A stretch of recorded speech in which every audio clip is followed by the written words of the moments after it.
J'ai convié l'un d'entre eux, Jean-Pierre Guton, qui est professeur à l'université de Lyon 2 et l'auteur d'un livre instructif sur ce thème, à venir nous parler des derniers siècles sous cet angle original. Et pour nous mettre en alerte, rien de mieux, me semble-t-il, que de donner la parole à Nicolas Boileau, dans sa célèbre satire 6, qui a été publiée en 1666. Qui frappe l'air, bon Dieu, de ces lugubres cris? Est-ce donc pour veiller qu'on se couche à Paris et quel fâcheux démon, durant les nuits entières, rassemble ici les chats de toutes les gouttières? J'ai beau sauter du lit, plein de troubles et d'effroi, je pense qu'avec eux, tout l'enfer est chez moi. L'un miaule en grondant comme un tigre en furie, l'autre roule sa voix comme un enfant qui crie. Ce n'est pas tout encore. Les souris et les rats semblent, pour m'éveiller, s'entendre avec les chats. Tout conspire à la fois à troubler mon repos, et je me plains ici du moindre de mes mots, car à peine les coqs, commençant leur ramage, auront de cris aigus frappé le voisinage, qu'un affreux serrurier, laborieux Vulcain, qu'éveillera bientôt l'ardente soif du gain, avec un fer maudit qu'à grand bruit la prête, de 100 coups de marteau, me va fendre la tête. J'entends déjà partout les charrettes courir, les maçons travailler, les boutiques s'ouvrir, tandis que dans les airs, 1000 cloches émues d'un funèbre concert font retentir les nus. Et se mêlant au bruit de la grêle et des vents, pour honorer les morts, font mourir les vivants. Voilà, c'était Boileau, et vous ne m'en voudrez pas de passer tout droit de Boileau à Aznavour, court-circuit.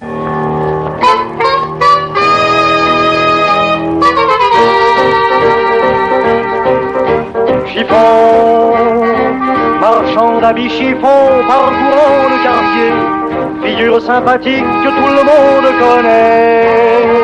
Chiffon, c'est le bruit de ma ville, c'est le cri de chez moi, et mon esprit docile se souvient de tout ça. Marrons, ils sont chauds mais marrons, dit l'accent auvergnat, un monsieur moustachu que tout le monde côtoie. Marron, c'est le bruit de ma ville, c'est le cri de chez moi, et mon esprit docile se souvient de tout ça. Métro, il fait bon dans le métro, quand arrive l'hiver. Journaux, vendus à la criée, pour quelques faits divers. Piétons, circuler les piétons, dit l'agent de la rue, aux milliers de badauds qui forment la cohue. Piétons, c'est le bruit de ma ville, c'est le cri de chez moi, et mon esprit docile se souvient de tout ça. Les trains roulent autour du monde, menant une infernale ronde, portant des gens qui la plupart n'ont envie d'aller nulle part. Et tandis que ces monstres roulent, les souvenirs passent en foule, des bruits, des cris, d'étranges sons qui en plaît prennent des proportions à vous faire éclater le front. Messieurs, approchez, regardez, 3 cravates pour 100 francs. À quoi bon s'en priver, dit le camelot bon enfant. Messieurs, c'est le bruit de ma ville, c'est le cri de chez moi, et mon esprit docile se souvient de tout ça. Chérie, écris-moi mon chéri, c'est l'amour en alarme, sur le quai d'une gare pleine de rires et de larmes.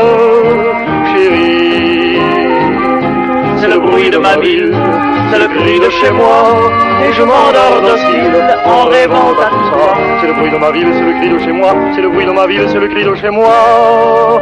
Ma ville, mon toit.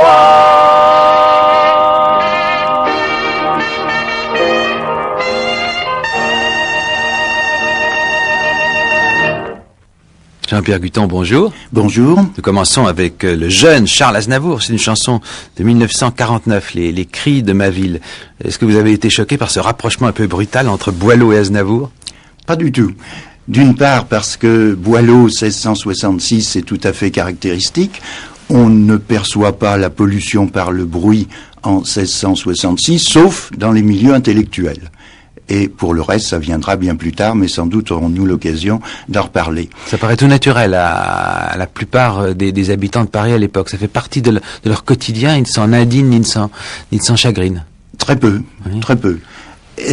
Aznavour, c'est autre chose. Aznavour sont les cris de la ville, et c'est un clin d'œil, en tout cas l'historien le perçoit comme cela, c'est un clin d'œil à la tradition des cris des marchands ambulants qui vendent les myrtilles, les marrons, on les retrouve ici, qu'ils vendent, ou bien c'est un clin d'œil à ceux qui proposent des vieux chiffons, des vieux habits ici, et on sait combien le thème et le rôle même du marchand de vieux habits a été longtemps important dans l'opéra et dans l'opérette. De ce point de vue-là, sur la longue durée, la coupure serait plutôt dans les années 1940-1950 avec le déclin des cris de la rue, et alors qu'il y aurait une tradition qui remonterait en fait à l'Ancien Régime. Il y a une tradition d'une rue bruyante, d'une rue qui parle, alors que de nos jours, si vous parlez haut dans la rue, vous faites plutôt remarquer, semble-t-il.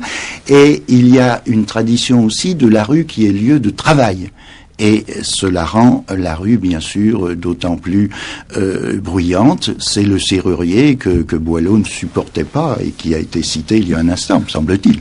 Il faut d'ailleurs observer, c'est une concordance des temps à rebond, que Boileau s'était inspiré de Juvénal et de la 57e épigramme de Martial. Donc l'Empire romain déjà avait connu ce type d'émotion. Oui, mais c'est un thème d'intellectuel, je crois. Il faut insister, il n'y a pas forcément de connotation péjorative intellectuelle, mais à ces époques, le souci de lutter contre la pollution sonore ne vient que des milieux intellectuels. Il y a dès ce moment-là une distinction entre évidemment le monde rural et le monde urbain. Restons un instant, si vous voulez bien, Jean-Pierre Guiton, à la campagne, parce que vous montrez très bien dans vos travaux que, contrairement à ce qu'on pourrait croire, la Révolution française ne correspond pas à une rupture à cet égard. C'est plutôt la perpétuation des comportements sonores qui vous a frappé, à l'exclusion naturellement des effets de la révolution industrielle sur laquelle nous allons revenir. Mais à la campagne, vous citez toutes sortes de coutumes qui sont d'avant 89 et qui durent ensemble. Par exemple,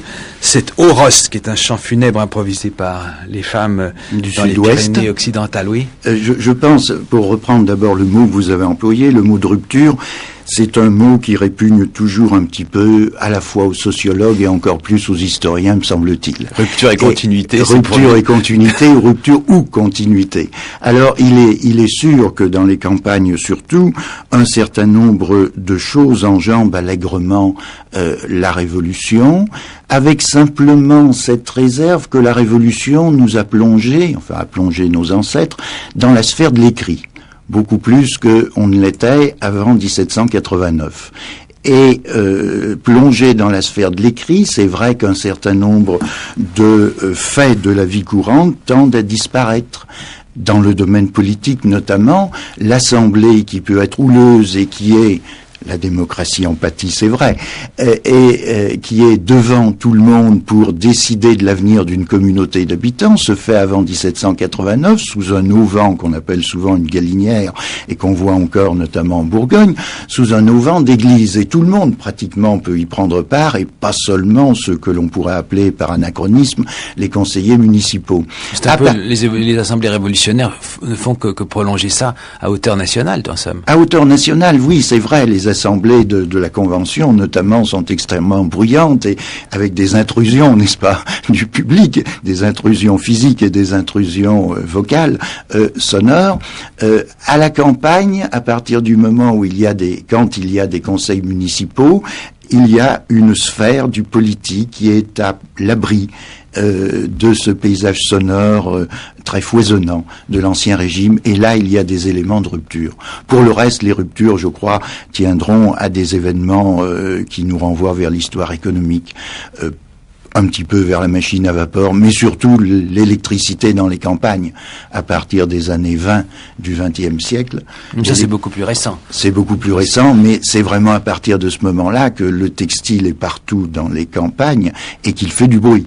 Vous avez raison, en tout cas, d'insister sur le caractère oral de cette civilisation, puisqu'on nous dit qu'au XVIIIe siècle, on a relevé que à peine la moitié des des hommes étaient capables de signer de leur nom et moins d'un quart des femmes. Tout à fait. En 1786-89, les fameux sondages naguère opérés par le recteur Maggiolo montrent effectivement que les Français, au sens étroit du terme, portant culotte, n'est-ce pas, signent leur acte de mariage à 47% seulement. Et signer un acte de mariage, ce n'est pas forcément la preuve d'une entrée dans une civilisation écrite d'autre part. On a eu au XIXe siècle le sentiment, là je parle des villes, que les cris de la rue risquaient de disparaître et on a braqué l'attention sur eux. On trouve très vite des érudits qui en font en somme quelque chose comme une collection. Tout à fait. Avec une multiplication de cartes postales qui, paraît-il, se vendent très cher maintenant, mais je ne suis pas compétent, sur ces crieurs de vieux chiffons, ces crieurs de peau de lapin dans la rue. Et je crois qu'il faut souligner au passage que ce souci d'antiquaire, je crois que c'est le mot qui convient, à l'égard des anciens cris de la rue, apparaît de manière chronologique, apparaît de manière concordante avec le souci de s'intéresser à l'art campanaire, à s'intéresser aux cloches. Un docteur Billon, au XIXe siècle, se fait le spécialiste de cette histoire des cloches, qui subsiste, elle aussi. Là aussi, il n'y a pas de rupture, mais dans une moindre mesure que dans les villes sonnantes et dans les villages sonnants aussi d'avant la Révolution. Nous avons encore entendu tout récemment le glas à l'occasion de la mort de Jean-Paul II, qui évidemment frappé. Alain Corbin a beaucoup attiré notre attention sur l'histoire des cloches et je voudrais que nous y attardions un instant. Parce que c'est en effet un élément majeur du paysage sonore de nos ancêtres dont nous parlons. Alors, pour ouvrir cette partie de notre conversation, écoutons donc Ding Dong de Charles Trenet, 1945.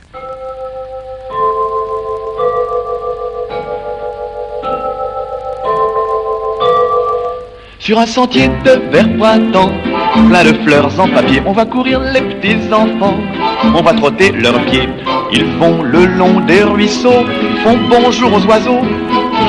Ils se battent à coups de poing, tandis qu'on entend au loin ding dong, écoutez la cloche, enfants en galoche. Aïe donc, la cloche a fait ding dong, la cloche de l'école vous appelle Nicole. Gaston, la cloche a fait ding dong. Il faut courir pour apprendre ses leçons et devenir de belles filles, de grands garçons. Ding dong, écoutez la cloche, ou gare aux taloches. Aïe donc, la cloche a fait ding dong. Pour sa demande, le fiancé sue dans un col cassé, en jaquette, en souliers vernis. Il a l'air abruti, il bafouille devant papa, qui ne le comprend pas. Puis il dit, j'adore Madeleine. Aussitôt, tout s'enchaîne. Ding dong, écoutez la cloche, le mariage est proche. Aïe donc, oh, la cloche fait ding dong, la cloche du baptême, un enfant qu'on aime. Aïe donc, oh, la cloche fait ding dong.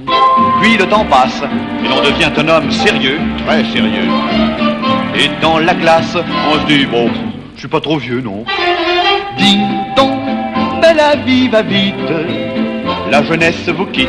Aïe donc, la cloche a fait ding dong.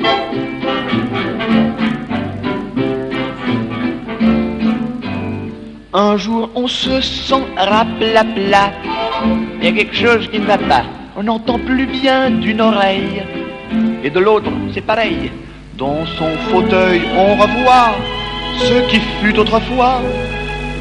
Premiers amours, doux frissons, c'est la fin de la chanson. Écoutez la cloche, la méchante cloche. La cloche a fait ding dong. C'est la cloche funèbre, le glas des ténèbres. La cloche a fait ding dong. Je vous reconnais, dit Saint-Pierre, vous êtes Monsieur Durand. Voyons, qu'avez-vous fait sur la terre la vie durant? J'écoutais les cloches. Vous n'avez rien fait de moche? Moi? Non. Entrez, mais entrez donc, les cloches font ding-dong.